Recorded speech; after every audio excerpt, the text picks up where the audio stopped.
वासुदेव श्री कृष्ण गोविंद हरे मुरारे हे नाथ नारायण वासुदेव श्री कृष्ण गोविंद हरे मुरारे हे नाथ नारायण वासुदेव हे नाथ नारायण वासुदेव हे नाथ नारायण वासुदेव।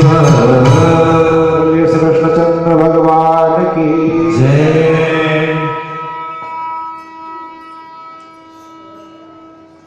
कंस का उद्धार हुआ, उग्रसेन जी को पुनः राजा बनाया गया, भगवान का यज्ञोपवीत संस्कार हुआ, गुरुकुल गए पढ़ने के लिए और 64 कला में निपुण होकर के और साथ ही गुरु दक्षिणा में गुरु के मृत पुत्र को जीवित करके भगवान वहां से लौटे। अब मथुरा में निवास कर रहे हैं।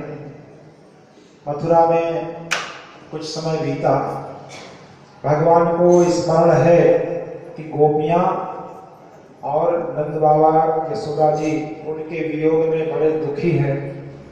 उनके वियोग को कम करने के लिए और अपने दिए हुए वचन की पूर्ति के लिए अब किसी दूत को भेजना है। तो उन्होंने उद्धव जी को दूत बनाया और ब्रज की यात्रा के लिए भेजते हैं।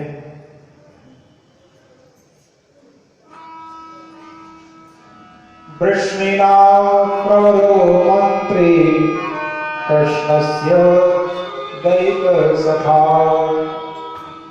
शिष्यो बृहस्पति साक्षात् उद्धवो बुद्धिसत्तमः। उद्धव जी भगवान के सखा हैं। बोलिए श्री राधा वल्लभ लाल की जय।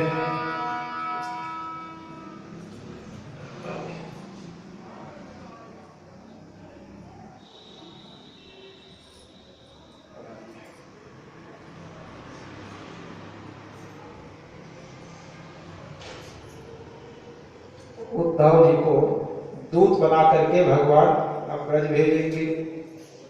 वृष्णिनाम प्रवरो मंत्री कृष्णस्य द्वैतः सखा शिष्यो बृहस्पति साक्षात् उद्धवो बुद्धिसत्तमः।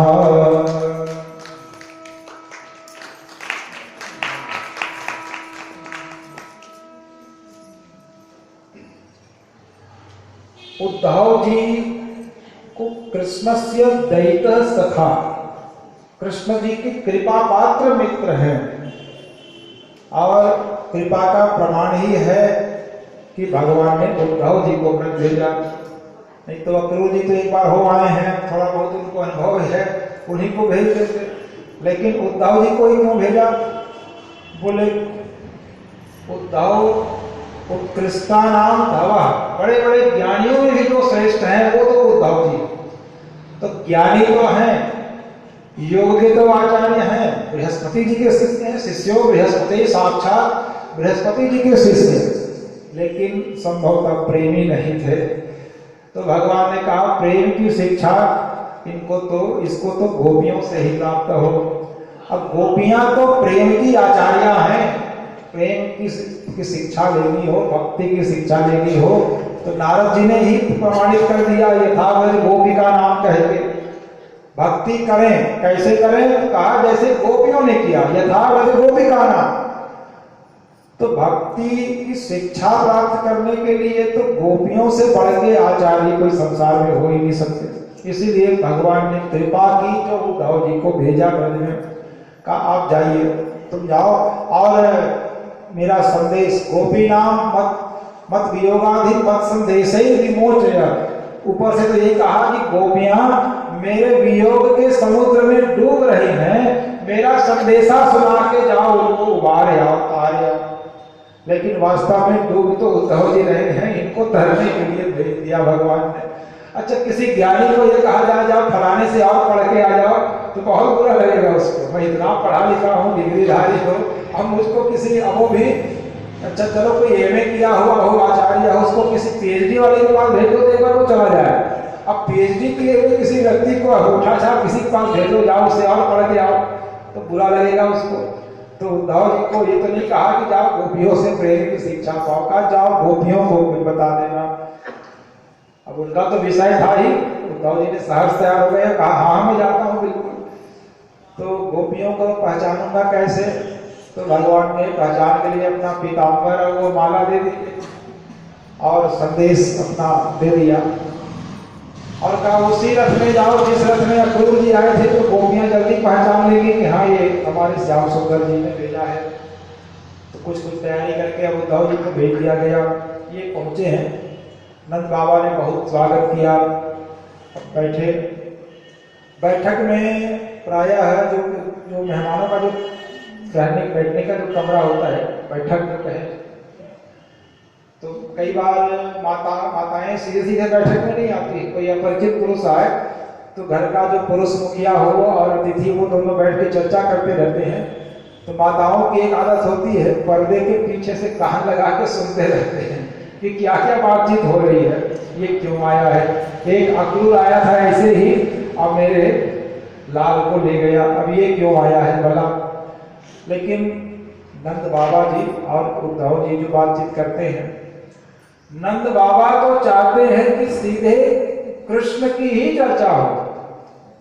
यशोदा जी भी चाहती हैं कि कोई मुझे कृष्ण का समाचार सुनाए, लेकिन बड़ा संकोच हुआ कि अब तो वो अपना नहीं रहा, तो किस अधिकार से पूछूं, कुछ थोड़ा सा संकोच। तो पहले अच्छा एक परंपरा भी है, कोई अतिथि आ जाए दूसरे गांव से तो उस गांव का हालचाल पूछते हैं अतिथि से, आपके गांव में सब कुशल मंगल है, और वो यहाँ का पूछेगा।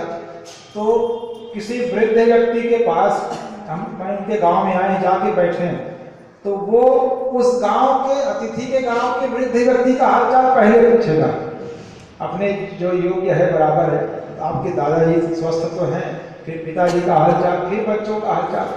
तो नंद बाबा जी ने भी उग्रसेन जी का हालचाल पूछा है और दूसरे वसुदेव जी का हालचाल पूछा, मथुरा में सबका हालचाल पूछा। लेकिन जिसको पूछना चाह रहे हैं जीव में वो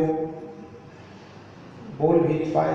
मैया जी भी क्या हो गया है आज बाबा जी को, दिन रात जिनका नाम लिया करते हैं उनकी चर्चा छोड़ के और दूसरों की ही चर्चा कर रहे हैं। उद्धव जी की भी बुद्धि चकराई, भगवान ने तो कहा था बहुत प्रेम करते हैं, लेकिन ये तो उनका नाम भी नहीं ले रहे, बाकी सबका हालचाल पूछ रहे। लेकिन इस अटपटे प्रेम को, ब्रजवासियों के अटपटे प्रेम को समझना भी तो सरल नहीं है। जब चर्चा के क्रम में उद्धव जी ने कहा कि वो भी अब पढ़ के आ गए हैं गुरुकुल से, अब है मथुरा में ही वो निवास कर रहे हैं, तो फिर एक बार चर्चा का जो सूत्र मिल गया तो फिर पूरी रात को फिर उन्हीं की चर्चा हो गई। फिर अब मैया जी तो सुन के बस आंसू बहाती रही। रात भर तो ये चर्चा हो गई धर्मनंद जी यशोदा जी से। अब गोपियों को